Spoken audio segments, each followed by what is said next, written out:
नमस्कार, स्वागत है आप सभी का डीडी न्यूज पर। आप देख रहे हैं मिड डे प्राइम। मैं हूं रमा त्यागी। अगले 1 घंटे में हम बात करेंगे देश भर की बड़ी खबरों की, बताएंगे दुनिया भर में कौन कौन सी खबरों पर है सबकी नजर, क्या चल रहा है खेल और अर्थ जगत में, और कुछ झलके फिल्म, कला और संस्कृति के क्षेत्र से। लेकिन सबसे पहले बड़ी खबरें। प्रधानमंत्री नरेंद्र मोदी ने वीडियो कॉन्फ्रेंसिंग के जरिए राजस्थान की पहली वंदे भारत एक्सप्रेस ट्रेन को दिखाई हरी झंडी। कहा, राजस्थान के पर्यटन उद्योग को मिलेगी मदद। अजमेर से दिल्ली कैंट रेलवे स्टेशन के बीच चलेगी नई वंदे भारत एक्सप्रेस ट्रेन।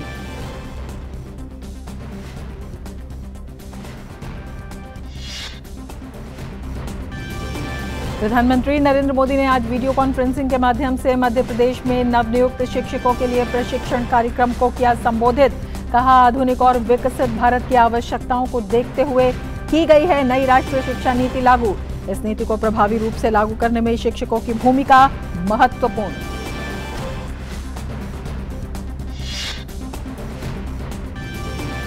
बठिंडा में मिलिट्री स्टेशन में फायरिंग, तोपखाना इकाई के 4 जवानों की मौत। इलाके की घेराबंदी कर सील कर दिया गया। पंजाब पुलिस के साथ संयुक्त सर्च ऑपरेशन जारी।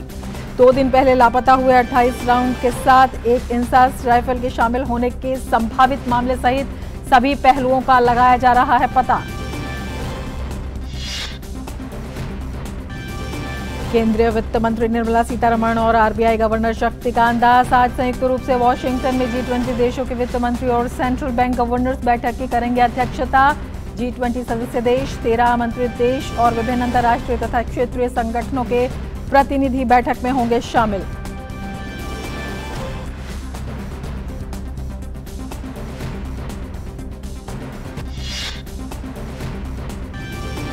विदेश मंत्री एस जयशंकर आज अपनी युगांडा यात्रा समाप्त कर मोजाम्बिक के दौरे पर होंगे रवाना। विदेश मंत्री युगांडा में सौर ऊर्जा चालित जलापूर्ति परियोजना के शिलान्यास समारोह में हुए शामिल। भारतीय व्यापारिक समुदाय से भी की मुलाकात।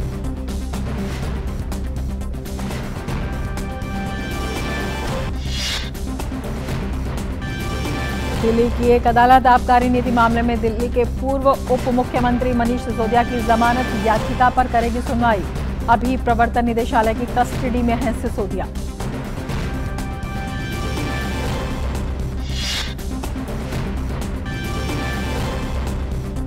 चेन्नई सुपर किंग्स और राजस्थान रॉयल्स की टीम होंगी आज आमने सामने। वहीं कल खेले गए मैच में मुंबई इंडियंस ने हासिल की सीजन की पहली जीत। रोमांचक मुकाबले में दिल्ली कैपिटल्स को दी 6 विकेट से शिकस्त।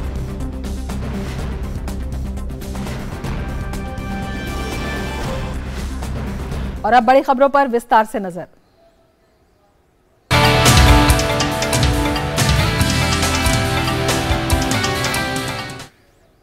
प्रधानमंत्री नरेंद्र मोदी ने आज वीडियो कॉन्फ्रेंसिंग के माध्यम से राजस्थान की पहली वंदे भारत एक्सप्रेस ट्रेन को हरी झंडी दिखाकर रवाना किया। अजमेर से दिल्ली को जोड़ने वाली ये ट्रेन देश की 15वीं वंदे भारत ट्रेन है। ये ट्रेन आज जयपुर से दिल्ली कैंट रेलवे स्टेशन के बीच चलेगी। वहीं इस वंदे भारत एक्सप्रेस की नियमित सेवा आगामी 13 अप्रैल से शुरू होगी और जयपुर, अलवर और गुरुग्राम में स्टॉप के साथ अजमेर और दिल्ली कैंट के बीच ये चलेगी। नई वंदे भारत एक्सप्रेस दिल्ली कैंट और अजमेर के बीच की दूरी 5 घंटे 15 मिनट में तय करेगी। जब से ये आधुनिक ट्रेनें शुरू हुई हैं, तब से करीब करीब 60 लाख लोग इन ट्रेनों में सफर कर चुके हैं। तेज रफ्तार वंदे भारत की सबसे बड़ी विशेषता है ये लोगों का समय बचा रही। यात्रा में बचने वाले ये 2500 घंटे लोगों को अन्य कार्यों के लिए उपलब्ध हो रहे हैं। मैन्युफैक्चरिंग कौशल से लेकर सुरक्षा गारंटी तक, तेज रफ्तार से लेकर खूबसूरत डिजाइन तक, वंदे भारत तमाम खूबियों से संपन्न है। वंदे भारत ने एक तरह से कई नई शुरुआत की है। वंदे भारत पहली सेमी हाई स्पीड ट्रेन है जो मेड इन इंडिया है। प्रधानमंत्री ने साथ ही कहा कि आजादी के बाद रेलवे के आधुनिकीकरण पर हमेशा राजनीतिक स्वार्थ हावी रहा उन्होंने पिछली सरकारों पर हमला बोलते हुए कहा कि राजनीतिक स्वार्थ को देखकर ही तय किया जाता था कि कौन रेल मंत्री बनेगा। राजनीतिक स्वार्थ ने ही ऐसी ऐसी ट्रेनों की घोषणा करवाई जो कभी चली ही नहीं। आजादी के बाद भी भारत को एक बड़ा रेलवे नेटवर्क मिला था, लेकिन रेलवे के आधुनिकीकरण पर हमेशा राजनीतिक स्वार्थ हावी रहा। राजनीतिक स्वार्थ को देखकर तब यह तय किया जाता था कि कौन रेल मंत्री बनेगा, कौन नहीं बनेगा। राजनीतिक स्वार्थ ही तय करता था कि कौन सी ट्रेन किस स्टेशन पर चलेगी। राजनीतिक स्वार्थ ने ही बजट में ऐसी ऐसी ट्रेनों की घोषणा करवाई जो कभी चली ही नहीं। हालत यह थी कि रेलवे की भर्तियों में राजनीति होती थी, बड़े पैमाने पर भ्रष्टाचार होता था। हालत यह थी कि गरीब लोगों की जमीन छीनकर उन्हें रेलवे में नौकरी का झांसा दिया गया। प्रधानमंत्री ने बताया कि वर्ष 2014 से पहले की तुलना में राजस्थान के रेल बजट में 14 गुना की बढ़ोतरी की गई। उन्होंने कहा कि रेलवे में गेज परिवर्तन और दोहरीकरण के जो काम बीते वर्षों में हुए हैं, उनका लाभ राजस्थान के जनजातीय क्षेत्रों को भी हुआ है। रेलवे लाइनों के साथ साथ रेलवे स्टेशनों का भी कायाकल्प किया जा रहा है। 2014 से पहले की तुलना में राजस्थान के रेल बजट में, अभी हमारे अश्विनी जी ने विस्तार से बताया, 14 गुना से अधिक की बढ़ोतरी भी की गई है। 2014 के पहले जो मिलता था और आज जो मिलता है, 14 गुना बढ़ोतरी। 2014 से पहले राजस्थान के लिए औसत रेल बजट का जहां लगभग 700 करोड़ के आसपास था, वहीं इस वर्ष 9,500 करोड़ रुपए से अधिक है। इस दौरान रेल लाइनों को डबल करने की गति भी 2 गुने से अधिक हुई है। और हमारे संवाददाता अभिषेक सिंह इस वक्त हमारे साथ जयपुर से जुड़े हुए हैं और ज्यादा जानकारी के साथ अभिषेक के पास चलते हैं। अभिषेक, आपसे जानना चाहेंगे, प्रधानमंत्री ने जिस तरह से बताया कि 2014 के बाद रेलवे के बजट में 14 गुना बढ़ोतरी की गई। रेलवे का ही नहीं, पूरे वहां जो रेलवे स्टेशन है पूरा का पूरा वहां पर कायाकल्प किया गया है। अब जो पहली वंदे भारत वहां से शुरू हो गई है, एक बड़ी सौगात है। ये किस तरह से इस कायाकल्प में एक अगला नया कदम है, सहूलियत को देखते हुए, विकास को देखते हुए, इनोवेशन को देखते हुए? बिल्कुल रमा, देखिए राजस्थान की अगर हम बात करें तो राजस्थान में जैसा भी आपने प्रधानमंत्री का ने जो कहा वो सुना कि 2014 के पहले का जो बजट था वो मात्र 582 करोड़ रुपए का होता था, यानी 600 करोड़ रुपए के आसपास का था। लेकिन उस बजट को जो है उसमें काफी इजाफा किया गया और अब जो बजट है वो तकरीबन 9,500 करोड़ का है। यानी कि आप समझ सकते हैं 14 गुना बजट में जो है राजस्थान का इजाफा किया गया। जितने यहाँ पे लाइन थे, नैरो गेज लाइन थे राजस्थान के अंदर, उनको ब्रॉड गेज में उन्हें तब्दील किया गया। इसके साथ साथ जो है आपके इलेक्ट्रिफिकेशन का काम की अगर हम बात करें तो तकरीबन राजस्थान के अंदर 75% इलाकों में जो है वो इलेक्ट्रिफिकेशन किया गया। डबलिंग ऑफ लाइन की बात करें तो उसको लेकर के जो है मेगा प्रोजेक्ट चल रहा है पूरे राजस्थान के अंदर। साथ साथ जो स्टेशन के पुनर्विकास की बात करें तो स्टेशन को वर्ल्ड क्लास बनाने के लिए राजस्थान के 83 जो स्टेशन है उनको आइडेंटिफाई किया गया, वहां पर काम शुरू कर दिया गया है ताकि जो राजस्थान की ऐतिहासिक विरासत है, जो सांस्कृतिक धरोहरें हैं, उनको वहां पर संजोया जा सके। यहाँ पर अब स्टेशन भी, क्योंकि यहाँ पर्यटक बहुत आते हैं राजस्थान के अंदर, तो अब उनके लिए जो है स्टेशन भी एक आकर्षण का केंद्र होगा कि वो वहां भी जाकर के, चाहे जयपुर हो या अन्य जो डिस्ट्रिक्ट है वहां का स्टेशन हो, वहां भी जा सके। साथ साथ ये जो बदलाव की तस्वीर आप बता रहे हैं अभिषेक, इस चीज की भी आगाज की कि राजस्थान के लिए ये एक प्रगति का रेल है। राजस्थान के लिए पहला वंदे भारत होने के साथ साथ ये ट्रेन जो है आपको राजस्थान में 1 घंटे के लिए, जो अभी तक सबसे तेज गति से आती थी शताब्दी, उसकी जगह पर ये ट्रेन जो है 1 घंटे की बचत भी कराएगा। टाइम टेबल भी इसका इस तरीके से रखा गया है कि यहाँ से आप सिर्फ 5.25 घंटे में अजमेर से दिल्ली पहुंच सकते हैं और वहां से वापस आ सकते हैं। जी अभिषेक, साथ साथ जो किराया है वो भी हवाई जहाज से काफी कम है, किराया भी बहुत जो आम आदमी के बजट के हिसाब से उसे भी इसका तय किया गया और कल से इसका जो है कमर्शियल रन भी शुरू किया जाएगा। और आपको एक बात और भी बता दूं कि कल से जो इसका कमर्शियल रन शुरू हो रहा है उसको लेकर के टिकट भी जो है सारे फुल हो चुके हैं, उसकी बुकिंग भी हो सकती है। तो ट्रेन का क्रेज देखिए, ये नए भारत का जो ट्रेन है, नए भारत की जो पहचान है किस तरीके से है। और ये काफी चैलेंजिंग था इस रूट पर वंदे भारत को चलाना। 15वीं वंदे भारत ट्रेन है, लेकिन पहली है राजस्थान की। चैलेंजिंग क्यों था ये मैं आपको बताना चाहूंगा रमा, चूंकि जब माल ढुलाई बहुत जरूरी है और जिस तरीके से डेडिकेटेड फ्रेट कॉरिडोर का निर्माण पूरे देश के अंदर चल रहा है, उसको लेकर के डबल स्टैक कंटेनर जो है उनको चलाया जा रहा है, यानी कि डबल ब्रेकर जो है वो माल जो है 2 वैगन एक के ऊपर एक लोड किए जाते हैं। ऐसे में उनका जो OHE का जो हाइट होता है वो काफी ऊंचा होता है। अब उस पर जो पैसेंजर्स गाड़ियां उस पर नहीं चलती है और इस रूट पे जो है माल ढुलाई चूंकि दिल्ली मुंबई मेन रूट है तो काफी ज्यादा है। ऐसे में OHE के हिसाब से इसका ट्रायल किया गया, इस वंदे भारत ट्रेन का जो है वो ट्रायल किया गया।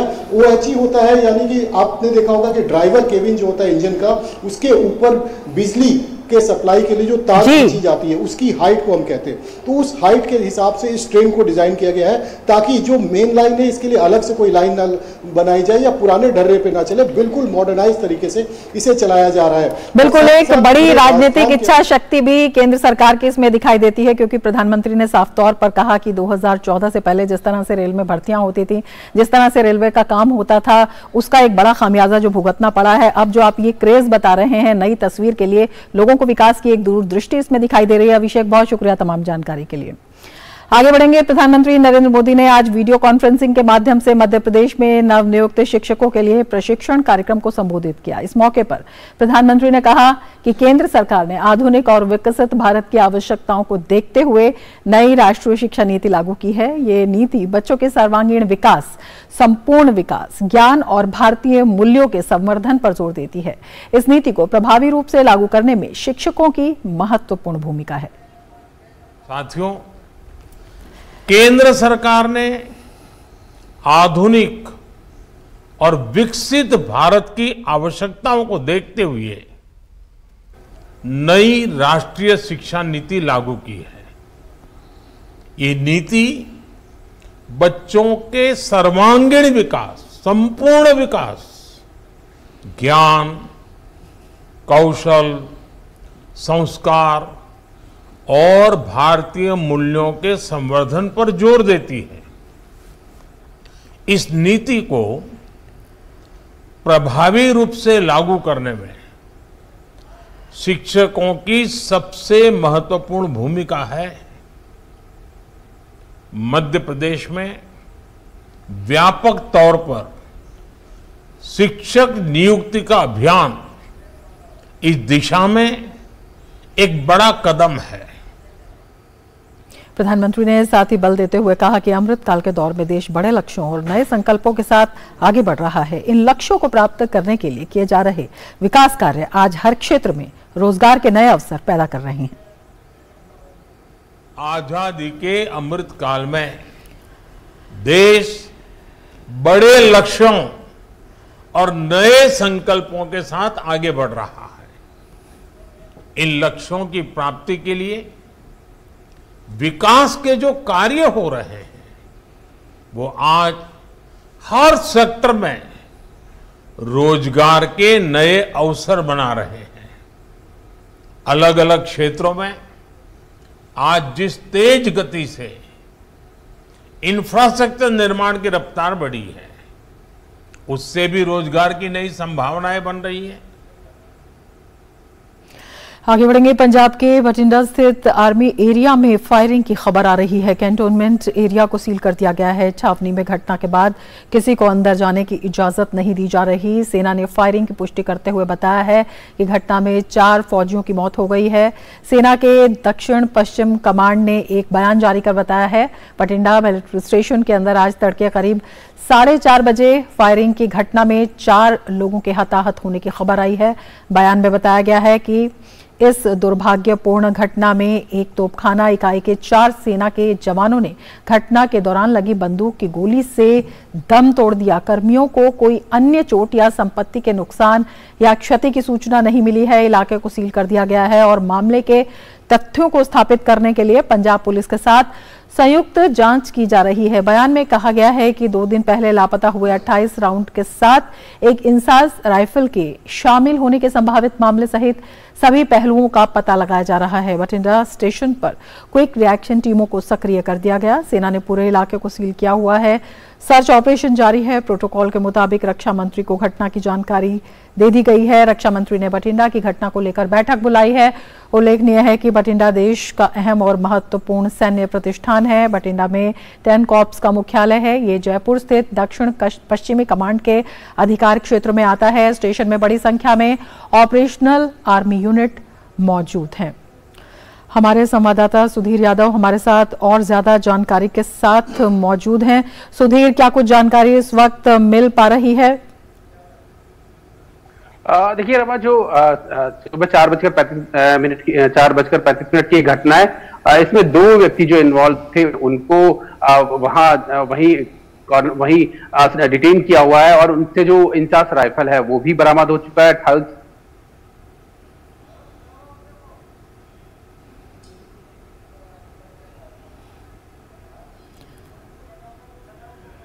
सुधीर, आपकी आवाज नहीं आ पा रही है। आपने जी सुधीर बताएं। पंजाब पुलिस से इसकी पंजाब पुलिस और सेना संयुक्त रूप से इसकी जांच कर रही है। 2 दिन पहले एक इंसास राइफल और जो 28 राउंड है वो इस मुख्यालय से गायब हुए थे, उसको इससे जोड़कर देखा जा रहा है। और जो सूत्र सेना के बता रहे हैं उसमें कहा यह जा रहा है कि जो जवान है उनके अंदर आपसी रिफ्ट का मामला है, प्रतिघात का मामला है कि जो जवान है साथी है उन्होंने इंसास राइफल के जरिए जो दूसरे जवान है आर्टिलरी यूनिट के जो बताए जा रहे हैं 4 जो सेना के जवान हैं जिनकी मौत हुई है उन पर गोली चलाई है। इस सभी पहलुओं को देखते हुए जो क्विक रिएक्शन टीम है वो डिप्लॉयड की जा चुकी है। पूरे एरिया का सर्च किया जा रहा है। और उसके बाद से सबसे बड़ी महत्वपूर्ण जानकारी रमा ये हमारे पास आ रही कि जो 2 व्यक्ति हैं, जो 2 सेना के जवान है, उनको डिटेन करके वहीं रखा हुआ है और उनसे पूछताछ जो है आगे की चल रही है पंजाब पुलिस और सेना की संयुक्त टीम के जरिए। रमा, ये भी आपसे जानना चाहेंगे सुधीर कि ये जो जांच कार्य आगे चल रहा है ये किस तरह से, इसका क्या प्रक्रिया है, क्या प्रोसेस है, और जो 2 लोग वहां पर आप बता रहे हैं कि जिन्हें अभी वहां पर पकड़ा हुआ है वो दोनों लोग कौन है और उनसे किस तरह की पूछताछ की जा रही है? देखिए रमा, इस बारे में अभी आधिकारिक तौर पर कोई जानकारी नहीं आई है, लेकिन जिस सेना में सूत्र हैं उनके हवाले से जानकारी निकल कर आ रही है कि सेना के ही जवान है। और माना यह जा रहा है कि जिस तरीके से कई बार टेंशन के माहौल में या कुछ तनाव की स्थितियां बनती है, आपसी विवाद की स्थिति बनती है और उसमें कुछ घटनाएं हो जाती है, उसको इस तरीके से जोड़कर देखा जा रहा है। सबसे बड़ी बात, क्योंकि मैच के एरिया में सुबह ये घटना हुई है, उसी इलाके को पूरा सील किया हुआ है, उसके आसपास की जांच की जा रही है। जो दोनों व्यक्ति हैं उनको वही डिटेन करके उनसे पूछताछ की जा रही है। इसके अलावा सबसे बड़ी राहत की बात है ये है कि पूरा जो और इलाका है वो सेफ है और सारी जो प्रॉपर्टीज है और जो सारा इलाका है उसमें किसी तरह की कोई घटना नहीं है, उसमें किसी तरह की कोई नुकसान की खबर नहीं है। सूत्रों के हवाले से खबर यही निकल कर आ रही है कि जो प्रतिघात का मामला है, फ्रैक्टिसाइड जिसको बोलते हैं, कि जो जिसमें साथी जवान कई बार तनाव के मद्देनजर या किसी विवाद के मद्देनजर कई बार ऐसी स्थितियां बनती है जिसमें जो अपने साथी जवान है, जो अपने साथी जवान पर हमलावर हो जाते हैं, उसकी जो बात कही जा रही है उसको ये बताया जा रहा है कि ऐसी संभावना ज्यादा बन रही है कि ये उस तरीके का मामला हो। लेकिन हालांकि आधिकारिक तौर पर जब स्थिति सामने होगी, आधिकारिक तौर पर जब सेना की तरफ से पूरी जानकारी दी जाएगी ऑफिशियल चैनल के माध्यम से, तब इस पर बेहतर कहना ज्यादा बेहतर होगा। लेकिन अभी शुरुआती तौर पर रमा यही मामला सामने आ रहा है कि जो साथी जवान है उन्होंने अपने जो साथी जवान है उन पर इंसास राइफल से गोलियां दागी है और उनमें 4 जो आर्टिलरी जवान की यूनिट है उनकी मौत हुई है। जी सुधीर, आप नजर बना रखें। फिलहाल शुक्रिया पूरी जानकारी के लिए। और अब बात ताजा खबर की।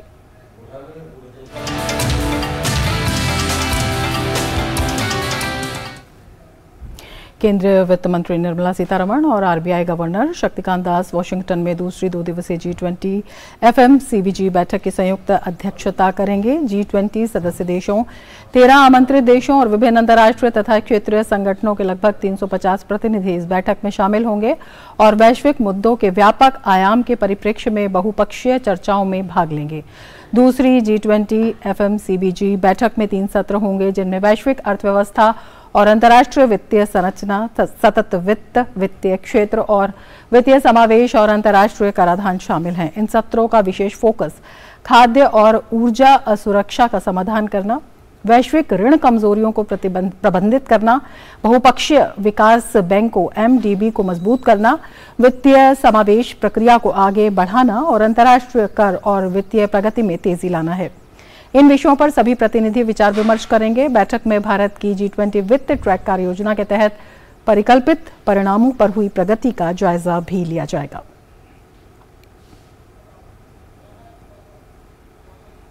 वित्त मंत्री निर्मला सीतारमण ने वाशिंगटन DC में IMF की उप प्रबंध निदेशक गीता गोपीनाथ से मुलाकात की। इस दौरान उन्होंने वित्तीय क्षेत्र में तनाव, मुद्रास्फीति और भू राजनीतिक विखंडन जैसे विषयों पर बात की। वित्त मंत्री ने अंतर्राष्ट्रीय मुद्रा कोष और विश्व बैंक की वार्षिक बैठक से इतर सऊदी अरब के वित्त मंत्री मोहम्मद अल ज़ैदान के साथ भी मुलाकात की। दोनों नेताओं ने विश्व बैंक के क्रमिक विकास की रूपरेखा पर चर्चा की। उन्होंने बहुपक्षीय विकास बैंकों की मजबूती के लिए G20 की भारत की अध्यक्षता में गठित विशेषज्ञ दल पर भी विचार विमर्श किया। साथ ही विकासशील और कम आय वाले देशों के विकास के लिए किए गए उपायों के प्रभाव सहित वैश्विक मुद्रास्फीति से संबंधित मुद्दों पर भी चर्चा की। दोनों नेताओं के बीच बढ़ते वैश्विक ऋण संकट से निपटने पर भी विचार विमर्श हुआ। वित्त मंत्री ने अमेरिकी ट्रेजरी सचिव जेनेट येलेन से भी मुलाकात की। दोनों नेताओं ने द्विपक्षीय आर्थिक साझेदारी और बहुपक्षीय संबंधों को और मजबूत करने को लेकर व्यापक बातचीत की। निर्मला सीतारमण ने भारत अमेरिका की बहुआयामी साझेदारी की सराहना की और जलवायु परिवर्तन सहित वैश्विक आर्थिक चुनौतियों से निपटने को लेकर चर्चा की। उन्होंने इस साझेदारी को बढ़ावा देने में G20 क्वाड और IPEF की भूमिका पर भी प्रकाश डाला। केंद्रीय वाणिज्य एवं उद्योग मंत्री पीयूष गोयल फ्रांस के दौरे पर हैं। मीडिया से बात करते हुए उन्होंने कहा कि फ्रांस के उद्योगपति भारत में निवेश करने और आर्थिक संबंधों को आगे बढ़ाने के लिए काफी उत्साहित हैं। उन्होंने कहा, भारत और फ्रांस ने यूरोपीय संघ के साथ मुक्त व्यापार करार वार्ता की प्रगति पर चर्चा की, जिसमें फ्रांस का हमें सहयोग मिला है। मुझे लगता है कि फ्रांस के उद्योगपति काफी उत्साहित हैं भारत में निवेश करने के लिए, व्यापार बढ़ाने के लिए और आर्थिक संबंधों को और आगे लेके जाने के लिए। यहाँ के जो मंत्री हैं उनके साथ भी मेरी अच्छी बैठक हुई। इंडिया EU के बीच में एक अच्छा FTA तैयार हो, उसके लिए भी फ्रांस का पूरा सहयोग हमें मिला है। G20 की भारत की प्रेसिडेंसी प्रधानमंत्री नरेंद्र मोदी जी के नेतृत्व में सफल हो, उसके लिए भी यहाँ की सरकार ने पूरा आश्वासन दिया है। यहाँ का जो उद्योग जगत है वो देख रहा है कि भारत जिस प्रकार से विकास की तरफ तेज गति से बढ़ रहा है, जिस प्रकार का आमूलचूल परिवर्तन भारत की व्यवस्थाओं में हुआ है, उससे उनका आकर्षण भारत में के प्रति और बढ़ते जा रहा है। इससे पहले पीयूष गोयल ने भारत फ्रांस मित्रता के 25 साल पूरे होने के उपलक्ष्य में फ्रांस के विदेश व्यापार मंत्री प्रतिनिधि बेक्स के साथ भारत फ्रांस व्यापार शिखर सम्मेलन की सह अध्यक्षता की। साथ ही पेरिस में कल प्रवासी भारतीयों को संबोधित करते हुए पीयूष गोयल ने कहा कि विश्व हर क्षेत्र में भारत की ओर देख रहा है। उन्होंने कहा कि फ्रांस में भारतीय समुदाय दोनों देशों के बीच वास्तव में जीवंत सेतु का काम कर रहा है। पीयूष गोयल ने कहा कि भारतीय समुदाय लगातार प्रौद्योगिकी, निवेश और पर्यटन के क्षेत्रों में फ्रांस के साथ भारत के संबंधों को मजबूत करने में जुटा हुआ है। उन्होंने कहा कि रक्षा, अर्थव्यवस्था और निवेश के मामलों में फ्रांस भारत का प्रमुख साझेदार है। उन्होंने कहा कि अभी भारत 5वीं सबसे बड़ी अर्थव्यवस्था है और 2027-28 तक ये दुनिया की तीसरी सबसे बड़ी अर्थव्यवस्था बन जाएगी। प्रवासी भारतीयों की सराहना करते हुए उन्होंने कहा कि क्षमता, सामर्थ्य और आत्मविश्वास के साथ ये नया भारत है जिसका वे प्रतिनिधित्व कर रहे हैं। उन्होंने कहा कि प्रवासी भारतीयों के सहयोग से भारत अमृतकाल में विकास की नई ऊंचाइयां हासिल करेगा। A new India, which is showing the path to the rest of the world. A new India with capability. A new India with capacity. A competent India. A confident India. That is the India that each one of you represents. And I think in your work, in your contribution to France, to Paris, I'm sure You will make India proud. You will contribute to your nation where you have chosen to live. And we respect and appreciate the contributions you are doing, both to your Karma Bhumi, which is today France, and to your Matru-Bhumi, your motherland, which nobody can take away from you. Uganda दौरे पर विदेश मंत्री S Jaishankar आज Jinja में राष्ट्रीय अपराध विज्ञान विश्वविद्यालय के एक परिसर का उद्घाटन करेंगे। भारत के बाहर एनएफएसयू का पहला परिसर स्थापित करने के लिए भारत सरकार और युगांडा सरकार के बीच एक द्विपक्षीय समझौता ज्ञापन पर हस्ताक्षर किए जाने की उम्मीद है। इससे पहले डॉक्टर जयशंकर ने युगांडा में सौर ऊर्जा से चलने वाली जलापूर्ति परियोजना के शिलान्यास समारोह में भाग लिया। उन्होंने एक ट्वीट में कहा, ये परियोजना 20 ग्रामीण जिलों में रह रहे युगांडा के 5 लाख लोगों को सुरक्षित जलापूर्ति करेगा। विदेश मंत्री डॉक्टर एस जयशंकर ने युगांडा में भारतीय व्यापारिक समुदाय से भी मुलाकात की। जयशंकर ने भारत युगांडा द्विपक्षीय संबंधों में उनके योगदान की सराहना की। साथ ही भारतीय व्यापारिक समुदाय को व्यापार संबंधों के पुल का निर्माण जारी रखने के लिए प्रोत्साहित किया, जो दोनों देशों में वृद्धि और विकास को दर्शाता है। विदेश मंत्री एस जयशंकर ने युगांडा के विदेश मंत्री जनरल जे ओडोंगो के साथ व्यापक चर्चा की। बैठक के बाद विदेश मंत्री ने एक ट्वीट में कहा, उन्होंने युगांडा के साथ भारत के घनिष्ठ और ऐतिहासिक संबंधों की समीक्षा की। उन्होंने कहा कि युगांडा के साथ व्यापार और निवेश, ऊर्जा, रक्षा और हवाई संपर्क की संभावनाएं तलाशी जा रही हैं। बैठक के दौरान जयशंकर ने यह भी कहा कि प्रधानमंत्री नरेंद्र मोदी के कंपाला सिद्धांतों को डिजिटल, हरित एवं स्वास्थ्य परियोजनाओं पर केंद्रित करते हुए और अधिक क्रियान्वित किया जाएगा। डॉक्टर जयशंकर इस महीने की 10 से 15 तारीख तक युगांडा और मोजाम्बिक की यात्रा पर हैं। वे मोजाम्बिक के विदेश मंत्री के साथ संयुक्त आयोग की 5वीं बैठक की सह अध्यक्षता करेंगे। मोजाम्बिक में वे भारत वंशियों से भी बातचीत करेंगे। और अब नजर डालते हैं अन्य राष्ट्रीय खबरों पर।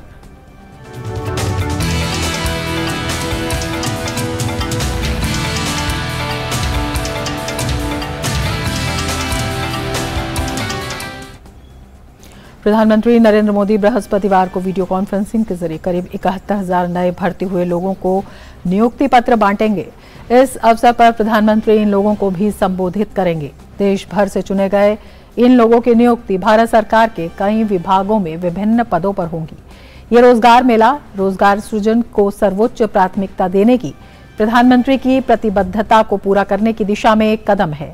देश भर से चुने गए नवनियुक्त कर्मियों को भारत सरकार के तहत ट्रेन मैनेजर, स्टेशन मास्टर, वरिष्ठ वाणिज्यिक लिपिक, सह टिकट लिपिक, inspector, sub inspector, constable, stenographer, कनिष्ठ लेखापाल, डाक सहायक, इनकम टैक्स इंस्पेक्टर, टैक्स सहायक, सीनियर ड्राफ्टमैन, जेई, सुपरवाइजर, सहायक प्रोफेसर, शिक्षक, पुस्तकालय अध्यक्ष, नर्स, परिवीक्षा अधिकारी, पीए, एमटीएस और अन्य पदों पर कार्य करने के लिए शामिल किया जाएगा। नवनियुक्त कर्मियों को कर्मयोगी प्रारंभ के माध्यम से स्वयं को प्रशिक्षित करने का अवसर भी मिलेगा, जो विभिन्न सरकारी विभागों में सभी नवनियुक्त कर्मियों के लिए एक ऑनलाइन उन्मुखीकरण पाठ्यक्रम है।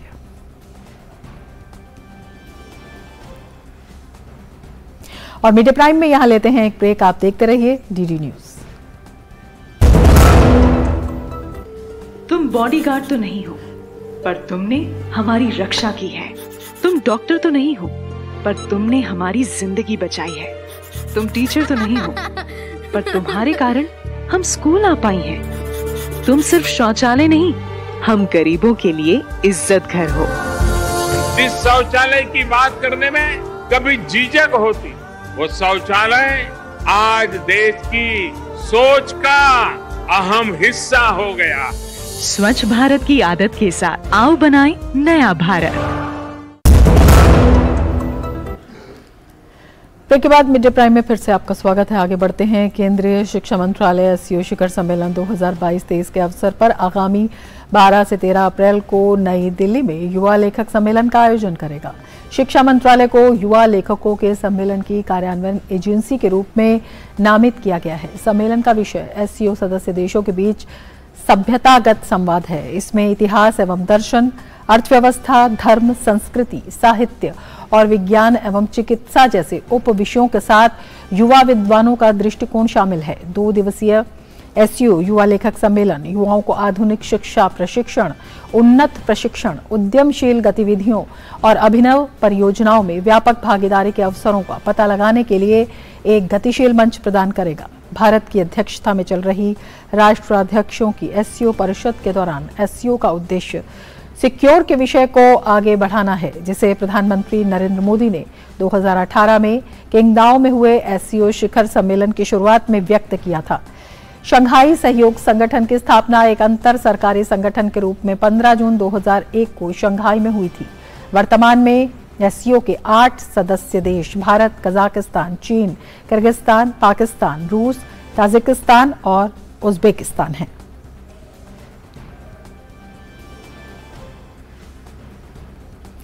बीजेपी ने कर्नाटक विधानसभा चुनाव को लेकर 189 उम्मीदवारों की अपनी पहली सूची जारी की है, जिसमें 52 नए चेहरों को मौका दिया गया है। बीजेपी ने पहली सूची में ओबीसी, एससी और एसटी वर्ग से आने वाले उम्मीदवारों को भी काफी तरजीह दी है। युवाओं को टिकट वितरण में तरजीह देकर पार्टी ने कर्नाटक के युवाओं को बड़ा संकेत दिया है।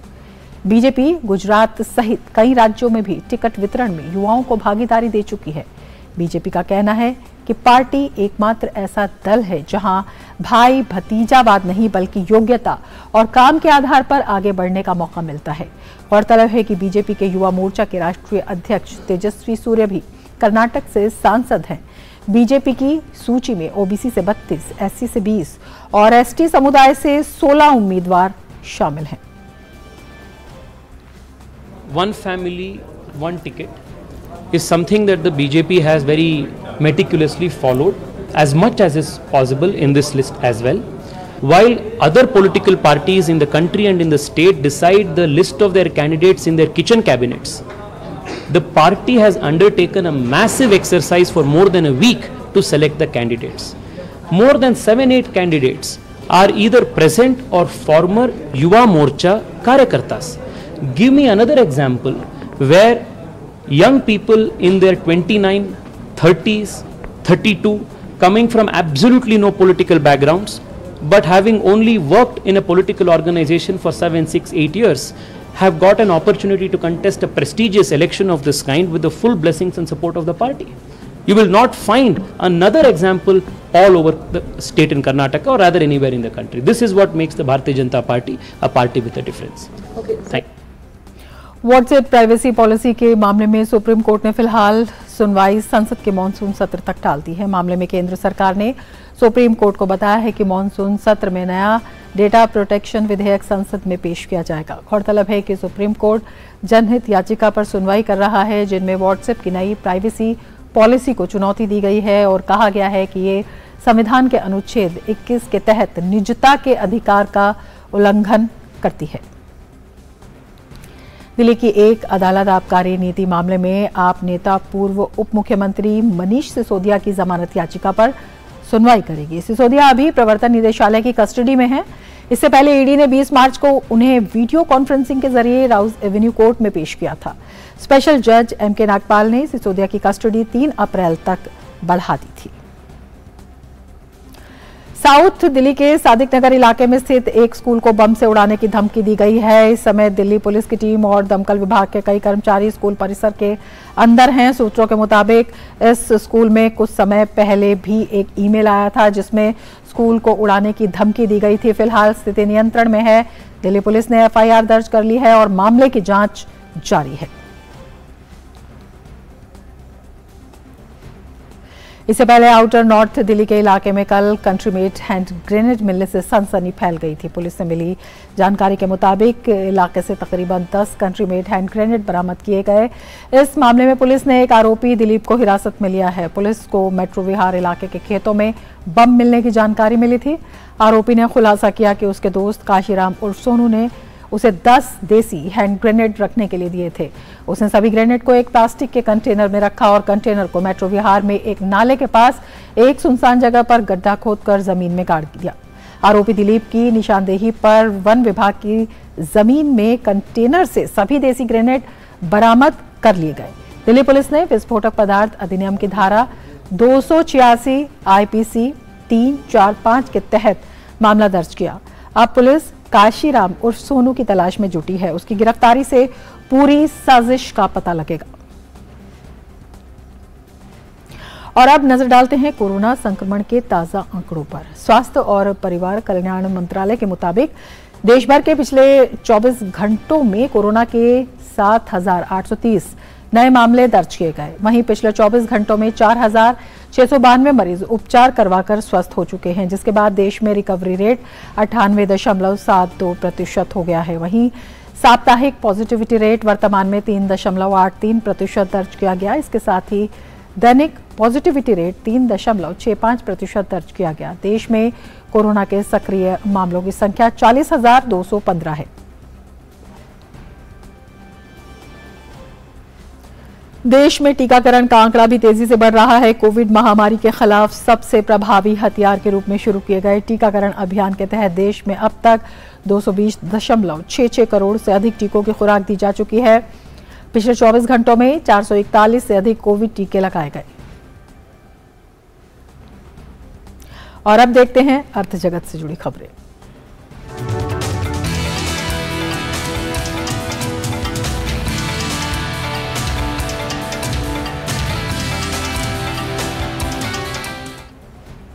महाराष्ट्र के मुख्यमंत्री एकनाथ शिंदे ने घोषणा की है कि बेमौसम वर्षा और ओलावृष्टि से प्रभावित किसानों को 1 सप्ताह के भीतर मुआवजा दिया जाएगा। कल अहमदनगर जिले में खेतों को हुए नुकसान की समीक्षा के बाद पत्रकारों से बातचीत में उन्होंने कहा कि मूल्यांकन रिपोर्ट जल्द ही तैयार की जाएगी और कोई भी किसान मुआवजे से वंचित नहीं रहेगा। उन्होंने कहा कि उनकी सरकार ने ऐतिहासिक फैसला लिया है और घोषणा की है कि 5 दिन तक लगातार 10 मिलीमीटर तक बारिश से हुए नुकसान के लिए मुआवजा दिया जाएगा। मुख्यमंत्री ने संबंधित अधिकारियों को यह निर्देश भी दिया कि प्राकृतिक आपदा के कारण जिन परिवारों के घर ढह गए हैं उन्हें पक्का घर मिलने तक अस्थायी आवास उपलब्ध कराया जाए।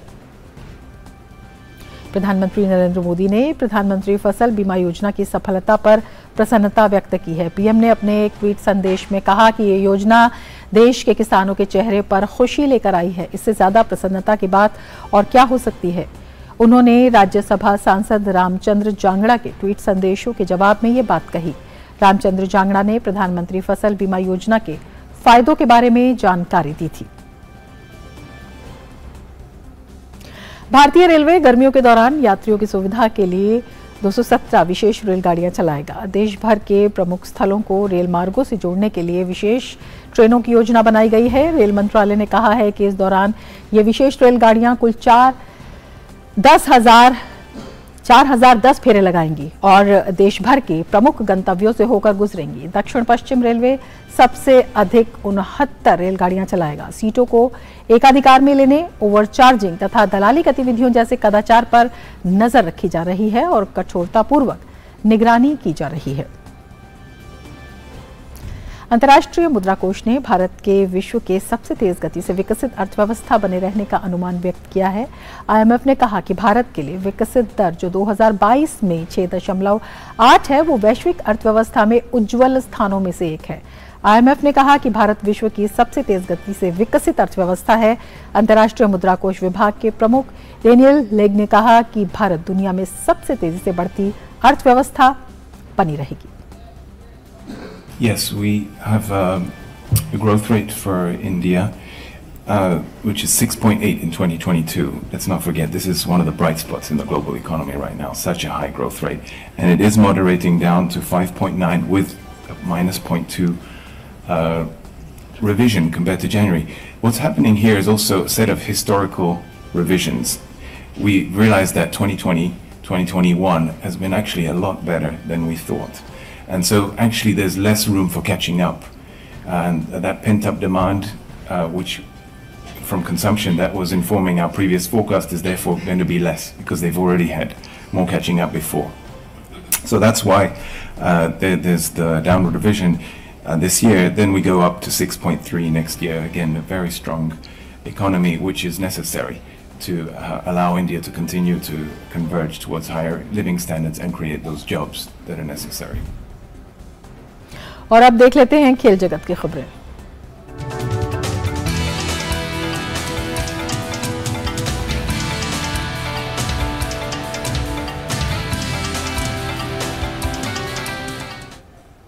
आईपीएल में आज चेन्नई सुपर किंग्स का सामना राजस्थान रॉयल्स से होगा। इस सीजन में दोनों टीमें फॉर्म में चल रही हैं। दोनों टीमों ने अब तक दो मैच अपने नाम किए हैं। ऐसे में आज दोनों की कोशिश जीत हासिल कर लीग में अपनी स्थिति मजबूत करने की होगी। इंडियन प्रीमियर लीग में आज चेन्नई सुपर किंग्स और राजस्थान रॉयल्स की टीम आमने सामने होंगी। ये मुकाबला चेन्नई के एम चिदम्बरम स्टेडियम में खेला जाएगा। इस सीजन में दोनों टीमें फॉर्म में चल रही हैं। दोनों ही टीमों ने अब तक 3-3 मैच खेले हैं, जिसमें से उन्हें 2-2 मुकाबलों में जीत हासिल हुई है। दोनों ने इस सीजन में एक बार हार का स्वाद भी चखा है। दोनों टीमों के पिछले मुकाबलों की बात करें तो चेन्नई सुपर किंग्स ने आईपीएल के ओपनिंग मुकाबले में गुजरात टाइटंस के खिलाफ हार झेली थी। इसके बाद टीम ने अपने घर में लखनऊ और मुंबई को मुंबई में हराया। तो वहीं राजस्थान ने अपने पहले मैच में हैदराबाद को हराने के बाद पंजाब से 5 रन की हार झेली। टीम ने फिर वापसी की और दिल्ली को 57 रन से हराया। हालांकि पिछले मुकाबले में जीत के बाद दोनों टीमों का मनोबल 7वें आसमान पर है। ऐसे में आज दोनों टीमों के बीच एक कांटे की टक्कर देखने को मिल सकती है। चेन्नई सुपर किंग्स और राजस्थान रॉयल्स के बीच हेड टू हेड की बात करें तो सीएसके का पलड़ा भारी नजर आता है। दोनों टीमें अब तक कुल 26 बार भिड़ी हैं, जिसमें से सीएसके ने 15 मैचों में जीत हासिल की है, जबकि राजस्थान रॉयल्स को सीएसके के खिलाफ 11 मुकाबलों में जीत मिली है। वहीं अगर अंक तालिका की बात करें तो राजस्थान रॉयल्स दूसरे पायदान पर बनी हुई है, जबकि चेन्नई सुपर किंग्स 5वें स्थान पर काबिज है। दूसरे नंबर पर काबिज राजस्थान की कोशिश आज के मुकाबले में जीत के साथ पॉइंट टेबल में शीर्ष स्थान हासिल करने की होगी। Sports desk, DD news. Mumbai Indians ने दिल्ली कैपिटल्स को 6 विकेट से हराकर आईपीएल 2023 में अपनी पहली जीत हासिल कर ली है। मुंबई को 2 मैच में हार के बाद ये जीत नसीब हुई। वहीं दिल्ली को लगातार चौथे मैच में हार का सामना करना पड़ा है। इस मैच में मुंबई इंडियंस ने टॉस जीतकर पहले गेंदबाजी करने का फैसला किया। पहले बल्लेबाजी करते हुए दिल्ली ने मुंबई के सामने जीत के लिए 173 रन का लक्ष्य रखा। इस लक्ष्य को मुंबई ने 4 विकेट खोकर आखिरी गेंद में हासिल कर लिया। मुंबई के लिए कप्तान रोहित शर्मा ने सबसे ज्यादा 65 रन बनाए। तिलक वर्मा ने 41 और ईशान किशन ने 31 रन की पारी खेली। दिल्ली के लिए मुकेश कुमार ने 2 और मुस्तफिजुर रहमान ने 1-1 विकेट लिया। कजाकिस्तान में चल रही एशियन रेसलिंग चैंपियनशिप के तीसरे दिन भारतीय पहलवानों ने 2 पदक अपने नाम किए। महिला पहलवान निशा दहिया ने फ्री स्टाइल में 68 किलो भार वर्ग में रजत पदक जीतने में सफलता हासिल की। निशा को गोल्ड मेडल मैच में जापान की एमी एशी के हाथों शिकस्त मिली। वहीं भारत के लिए दूसरा पदक प्रिया ने जीता। प्रिया ने 76 किलोग्राम भार वर्ग में जापान की मिजुकी नागाशिमा को 2-1 से हराकर कांस्य पदक अपने नाम किया। चैंपियंस लीग क्वार्टर फाइनल के पहले लेग में मैनचेस्टर सिटी ने बायर्न म्यूनिख को 3-0 से हरा दिया। इसी के साथ मैनचेस्टर सिटी ने अंतिम 4 में पहुंचने की अपनी दावेदारी को मजबूत भी कर लिया। मंगलवार देर रात खेले गए इस मुकाबले में मैनचेस्टर सिटी के लिए पहला गोल 27वें मिनट में बर्नार्डो सिल्वा के पास पर रोड्री ने किया। इसके बाद दोनों टीमों की तरफ से पहले हाफ में कोई अन्य गोल नहीं हो सका। दूसरे हाफ के 70वें मिनट में बर्नार्डो सिल्वा ने मैन सिटी के लिए दूसरा गोल किया। शानदार फॉर्म में चल रहे अर्लिंग हालांड ने मैन सिटी की तरफ से तीसरा गोल करके टीम को जीत दिला दी। अब मैनचेस्टर की कोशिश दूसरे लेग में बायर्न के घर पर अपनी बढ़त को बरकरार रखने की होगी। चैंपियंस लीग के एक अन्य क्वार्टर फाइनल के पहले लेग में इंटर मिलान ने बेनफिका को 2-0 से हरा दिया। पहले हाफ में दोनों टीमों के बीच कड़ी टक्कर देखने को मिली, जिसके कारण कोई भी टीम गोल नहीं कर सकी। दूसरे हाफ में इंटर मिलान की तरफ से 2 गोल हुए। पहला गोल 51वें मिनट में बरेला ने किया। फिर 82वें मिनट में मिली पेनल्टी को गोल में बदलकर लुकाकू ने टीम की 2-0 से जीत तय कर दी। और अब बात उन खबरों की जो दुनिया भर में सुर्खियों में छाई हुई हैं।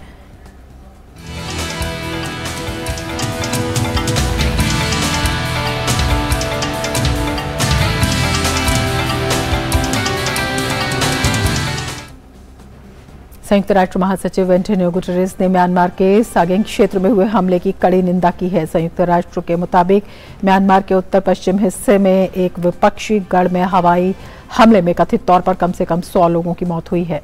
अपनी संवेदना व्यक्त करते हुए संयुक्त राष्ट्र महासचिव ने म्यांमार की सेना से सुरक्षा परिषद के प्रस्ताव 2669 के अनुरूप पूरे देश में म्यांमार की आबादी के खिलाफ हिंसा के अभियान को समाप्त करने का आह्वान किया है। वहीं अमेरिका और यूरोपीय संघ ने भी हमलों की निंदा की है। अमेरिका ने कहा कि ये घटना मानव जीवन के लिए शासन की अवहेलना को रेखांकित करती है। वहीं यूरोपीय संघ ने इस घटना पर हैरानी जताई और कहा कि वो जिम्मेदार लोगों को पूरी तरह जवाबदेह ठहराएगा।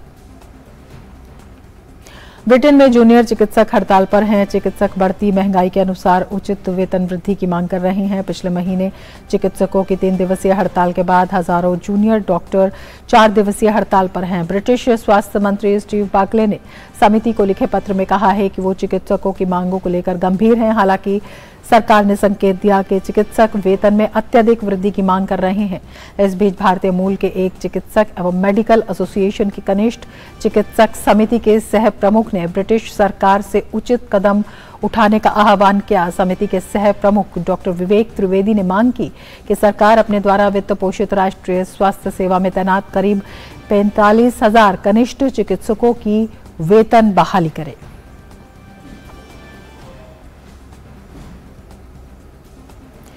ट्विटर की कमान एलन मस्क के हाथ में आते ही उन्होंने लगातार कई बड़े बदलाव किए हैं। ऐसे में अब ब्लूटिक यूजर्स को लेकर एलन मस्क ने ट्वीट किया है। उन्होंने अकाउंट से ब्लूटिक हटाने की अंतिम तिथि तय कर दी है। एलन मस्क ने ट्वीट किया है कि ब्लूटिक हटाने की अंतिम तिथि 4/20 है। इसका मतलब है कि अगर आपके पास ट्विटर पर नीले टिक के साथ सत्यापित खाता है तो आपको ब्लू टिक रखने के लिए अभी भुगतान करना होगा। केवल वे खाते ही ब्लू टिक चेकमार्क रख सकेंगे जो ट्विटर ब्लू के सदस्य होंगे। ट्विटर ब्लू का मूल्य प्रत्येक क्षेत्र के लिए अलग अलग है और ये इस बात पर निर्भर करता है कि आप कैसे साइन अप करते हैं। यूएस में ये iOS या एंड्रॉयड उपयोगकर्ताओं के लिए $11 प्रति माह या 114.99 अमेरिकी डॉलर प्रति वर्ष और वेब उपयोगकर्ताओं के लिए $8 प्रति माह या $84 प्रति वर्ष है। इससे पहले ट्विटर ने घोषणा की थी कि 1 अप्रैल से वो लीगेसी सत्यापित खातों से ब्लूटिक यानी चेकमार्क बैच को हटाना शुरू कर देगा। इस बीच ट्विटर के ट्विटर वेरीफाइड अकाउंट ने करीब 4 लाख लीगेसी अकाउंट को अनफॉलो कर दिया था। बता दें कि ट्विटर ने पहली बार 2009 में सत्यापित खातों की शुरुआत की थी जिससे उपयोगकर्ताओं को यह पहचानने में मदद मिल सके कि उनके अकाउंट मशहूर हस्तियों जैसे राजनेता, कंपनियां और ब्रांड समाचार संगठन के हैं। कंपनी पहले सत्यापन के लिए शुल्क नहीं लेती थी। कनाडा ने रूस पर नए प्रतिबंध लगाने का ऐलान किया है। कनाडा 14 रूसी व्यक्तियों और 34 संस्थाओं पर प्रतिबंध लगाएगा जिसमें वैगनर ग्रुप से जुड़े संगठन भी शामिल हैं। प्रधानमंत्री जस्टिन ट्रूडो ने टोरंटो में यूक्रेन के प्रधानमंत्री डेनिस शिमहल से मुलाकात के बाद कीव के लिए नए सैन्य समर्थन का आश्वासन दिया। ट्रूडो ने कहा कि कनाडा यूक्रेन को 21,000 असॉल्ट राइफलें, 38 मशीन गन और 2.4 मिलियन राउंड गोला बारूद की सैन्य सहायता मुहैया कराएगा। ट्रूडो ने कहा कि कनाडा बेलारूस के वित्तीय क्षेत्र से जुड़ी 9 संस्थाओं पर भी प्रतिबंध लगा रहा है ताकि रूस के बेलारूस में समर्थकों पर और दबाव डाला जा सके। भारत निर्वाचन आयोग यानी चुनाव आयोग ने हाल ही में 3 पार्टियों से राष्ट्रीय पार्टी का दर्जा वापस लिया है। साथ ही साथ आम आदमी पार्टी को राष्ट्रीय पार्टी का दर्जा दिया है। इसके अलावा चुनाव आयोग कुछ पार्टियों से राज्य पार्टी का दर्जा चुनाव आयोग ने छीना है तो कुछ पार्टियों को राज्य पार्टी का दर्जा दिया है। बुलेटिन के आखिर में आपको छोड़ जाते हैं आज के न्यूज लेंस में, जिसमें हम जानेंगे कि राष्ट्रीय पार्टी और राज्य पार्टी का दर्जा मिलने की शर्तें क्या होती हैं, राष्ट्रीय और राज्य पार्टी बनने के फायदे। तो आप लीजिए इस जानकारी का आनंद और हमें दीजिए इजाजत। नमस्कार।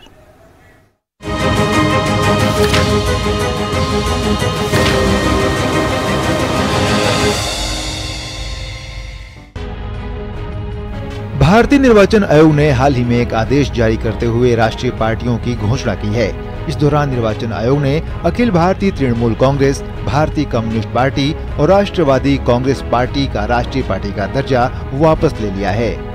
वहीं आम आदमी पार्टी को राष्ट्रीय पार्टी का दर्जा मिल गया है। चुनाव आयोग द्वारा आम आदमी पार्टी को राष्ट्रीय पार्टी की मान्यता दिए जाने के बाद अब देश में कुल 6 राष्ट्रीय राजनीतिक पार्टियां हो गई हैं, जिनमें Bharatiya Janata party, Congress, Bahujan Samaj party, communist party of India, national people's party और आम आदमी पार्टी शामिल हैं। सबसे पहले जान लेते हैं कि आखिर कैसे किसी भी राजनीतिक पार्टी को मिलता है राष्ट्रीय पार्टी का दर्जा। बता दें कि किसी भी राजनीतिक पार्टी को राष्ट्रीय पार्टी का दर्जा पाने के लिए 3 में से कोई एक शर्त पूरी करनी होती है। पहली शर्त ये है कि उस पार्टी को कम से कम 4 राज्यों के लोकसभा या विधानसभा चुनावों में कम से कम 6% वोट हासिल होना चाहिए। अगर ये शर्त पूरी न हो पाए तो लोकसभा की कुल सीटों की 2% सीटें यानी कि 11 सीटें 3 राज्यों में हासिल करनी होती हैं। अगर ये शर्त भी पूरी न हो तो कम से कम 4 राज्यों में उस पार्टी को क्षेत्रीय दल का दर्जा प्राप्त होना चाहिए। अगर बात करें किसी भी पार्टी को राष्ट्रीय पार्टी होने के क्या क्या फायदे मिलते हैं तो बता दें कि जो राष्ट्रीय पार्टियां होती हैं उन्हें पार्टी दफ्तर बनाने के लिए राज्य सरकार की ओर से जमीन या आवास उपलब्ध कराया जाता है। इसके अलावा चुनाव के समय 40 स्टार प्रचारक पार्टी के लिए प्रचार कर सकते हैं, जबकि क्षेत्रीय दलों के लिए केवल 20 प्रचारकों को अनुमति रहती है। साथ ही साथ राष्ट्रीय दलों का चुनाव चिन्ह संरक्षित रहता है। 3 पार्टियों से राष्ट्रीय पार्टी का दर्जा वापस लेने के अलावा चुनाव आयोग ने यूपी में राष्ट्रीय लोकदल, पुडुचेरी में पटाली मक्कल कांची यानी पीएमके, पश्चिम बंगाल में रिवॉल्यूशनरी सोशलिस्ट पार्टी यानी आरएसपी, मणिपुर में पीपुल्स डेमोक्रेटिक अलायंस यानी पीडीए, मिजोरम में मिजोरम पीपुल्स कॉन्फ्रेंस यानी एमपीसी और आंध्र प्रदेश में भारत राष्ट्र समिति यानी बीआरएस की राज्य पार्टी की मान्यता भी वापस ले ली गई है। वहीं आयोग ने त्रिपुरा में टिपरा मोथा पार्टी, मेघालय में voice of the people party और नागालैंड में लोक जनशक्ति पार्टी को राज्य पार्टी के रूप में मान्यता दे दी है।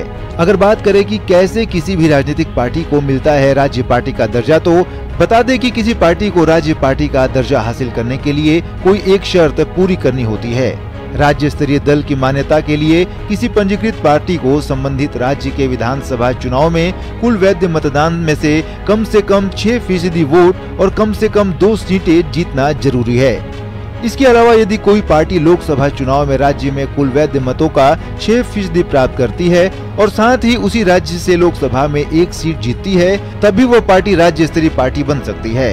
यदि कोई पार्टी संबंधित राज्य के विधानसभा चुनाव में विधानसभा की 3% सीटें जीतती है या विधानसभा में 3 सीटें जो भी अधिक हो जीतती है तो भी उसे राज्य स्तरीय पार्टी की मान्यता मिल सकती है। यदि किसी लोकसभा या विधानसभा चुनाव में पार्टी को कोई सीट न मिले लेकिन वोट प्रतिशत 8% या अधिक हो तभी वह राज्य स्तरीय पार्टी हो सकती है। गौरतलब है कि भारत जैसे देश में कोई भी चुनाव लड़ सकता है और अपनी पॉलिटिकल पार्टी बना सकता है। देश में राजनीतिक पार्टियों को 3 श्रेणियों में बांटा जाता है, जिसमें राष्ट्रीय पार्टी, क्षेत्रीय पार्टी और गैर मान्यता प्राप्त पार्टियां शामिल हैं। Bureau report, DD news.